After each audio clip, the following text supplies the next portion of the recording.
လက်ပတန်လေးဆွဲပြပါမယ်ရှင်လက်ပတန်ဆွဲဖို့အတွက်အယူဆုံးတောင်လိုက်မြင်းတစ်ချောင်းဆွဲမယ်နော်အဲ့ဒီတောင်လိုက်မြင်းကကိုယူမဲ့လက်အရှိတစ်ခါလဲဆွဲလိုက်လက်အရှိဘယ်လောက်လဲကျဲ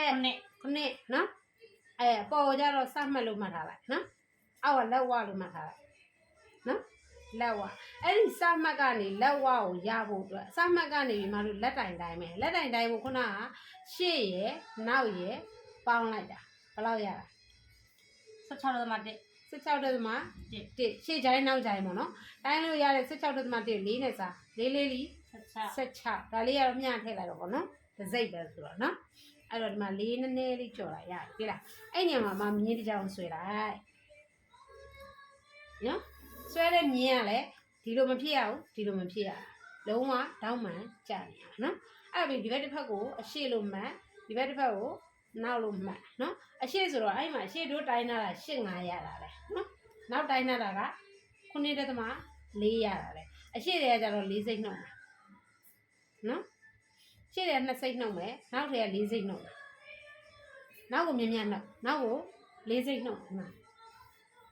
ဒီလားနောက်ချိုင်းမှားဝိုင်းရှေ့က4စိတ်နှုတ်ရှေ့ကို4စိတ်နှုတ်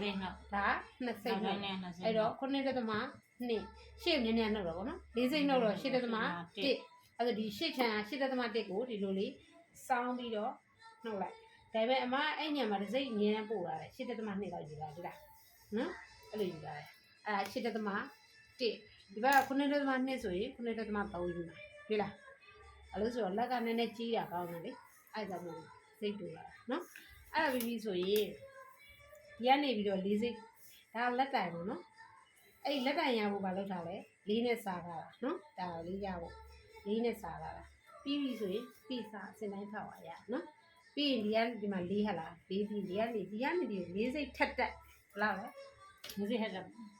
၄စိတ်ပြီးရင်အဲ့ရကို၄စိတ်အညီမြင်းတစ်ကြောင်ဆွဲလိုက်နော်မြင်းတစ်ကြောင်ဆွဲလိုက်ပါဆွဲပြီးဆိုရင်ဒီလိုလေးစတားလေးအဲ့လိုလေးလုပ်ထားဒီလိုလေးစုံမှတ်လေးစတားလေးလုပ်ထားနော်ဒီဘက်ခြံကို၄ပုံအညီများပုံလိုက်နော်ပြည်တယ်သုံးလို့ရနော်အတွင်းအားတွေပါသုံးစရာမလို၄ပုံနော်အညီများပုံပြီးရင်၄ပုံဆိုဒီပုံရင်တော့ဒီပုံပေါ့နော်ပုံလို့ရှိရင်တော့ဒီပုံအဲ့ဒါနည်းနည်းပြန်ရွှေ့နော်ဒီပုံမှာဒီမှာ3ခုကိုတိုင်းလိုက်ပေါ့နော်ကိုလေးမဖြစ်ပြန်နေပါလေတိုင်းလိုက်ဒီမှာခွန်ခွဲရှိတယ်ဆိုတော့နှစ်ခွဲနည်းနည်းကြော့မယ်နှစ်ခွဲနည်းနည်းကြော့နော်အဲ့လို3ပုံအညီများပုံလိုက်ပုံပြီးပြီဆိုရင်ထုံးဆက်တိုင်းပဲဒီဟာ၄စိတ်ထွက်တယ်နော်ပြီးရင်ဒီအလယ်မှတ်ကိုမတို့ဖြတ်ပြီးဒီလိုဆွဲတာသိလားနော်ပြီးဒီမှတ်ကလေးကနေ2စိတ်လောက်ဝင်တဲ့မှတ်ကိုလို့ဆက်ပြီးတော့မှဒီလိုလေးသွားပြီးပြီအဲ့တက်တဲ့ပဲသွားပါတယ်သွားပြီးခုနတို့စောင်းထားတဲ့မြင်းကနေအဲ့လိုမြင်းတက်လေးဆွဲချလောက်ဝပြီးမှလောက်နော်သိလားဒီမှာချတာလေလားအဲ့ဒါလေးကိုဒီလိုလေးဆွဲကိုကြိုက်တဲ့ဟာကိုဆွဲပေါ့နော်အခုဒီကနေတိုင်းဒီမှာဘယ်လောက်ရှိလဲ3.1ဆိုရင်ဒီမှာလဲ3.1မမြင်းနေတဲ့ဆောင်းပါလေလားဆရာမိုင်းမဖြစ်လဲ sorry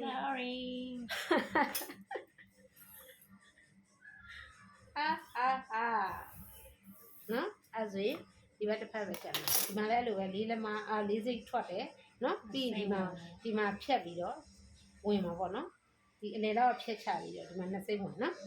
စင်ပြေသလိုကိုွေလိုက်ရတာဒါတွေကနော်ရန်ကြီးဟိုတွေမဟုတ်โอเคဒီကိုွေလိုက်မှဒီလိုသွားမယ်ဒီလိုမစင်းဘူးနော်အဲ့သွားတဲ့ဟာလေးဒီမှာသွားစုပ်သိလားရမှာနော်အဲ့လေးကိုဖြတ်လိုက်ဖြတ်ပြီးတော့မှဒီဘေးနှစ်ခုအညီပိုးပြီးတော့မှလက်ဝပြန်တိုင်းပြီးဘေးကနေဖြတ်ထုတ်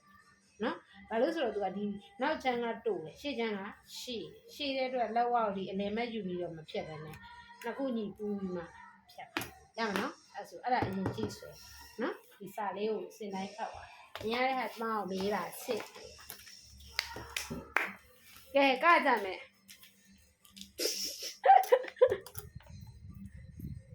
အရင်ဦးဆုံးနံပါတ်1ကိုဖတ်ပါဒေါင်းလိုက်မြင်လိုအပ်တော့အတိုင်းတာနောက်ချမ်းပတ်တန်မှာတိုင်းပတ်လေတိုင်းမှာโอเคလားနောက်ချမ်းရဲ့ချမ်းပတ်လေက8.5ပါဘူးနောက်ချမ်း9.4စာရေးအောင်မလားနောက်ချမ်း9.4အေးပြီးတော့